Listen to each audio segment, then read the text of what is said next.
मुलींनो, financially independent व्हा.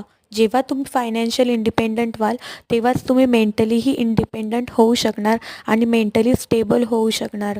नेहमी आपल्या पार्टनरवर किंवा आईवडिलांवर फायनान्शियली डिपेंड राहणं सोडून द्या. मला तर फार नवल वाटतं, काही लोक जन्मापासून मृत्यूपर्यंत घरात बसून आईवडिलांवर, नंतर नवऱ्यावर, नंतर मुलांवर फायनान्शियली डिपेंडंट कसे असू शकतात. कारण आपलेही स्वतःचे काही स्वप्न असतात, आपलं स्वतःचं काहीतरी अस्तित्व असतं आणि जगात जन्माला आलो आहोत तर काहीतरी करायला हवं. मी हे नाही म्हणत की होममेकर असणं किंवा हाऊसवाईफ असणं चुकीचं आहे, पण ते करत असताना आपण कुठून तरी महिन्याला 2,000 रुपये, 3,000 रुपये का होईना आपण स्वतःसाठी कमवायला हवे, एवढंच माझं म्हणणं आहे. प्रत्येकामध्ये काही ना काही स्किल हे जन्मतः असतेच, फक्त ते स्किल आपण डेव्हलप करायला शिकायला हवं. नेहमी कुटुंबासाठी त्याग करणं सोडून द्या.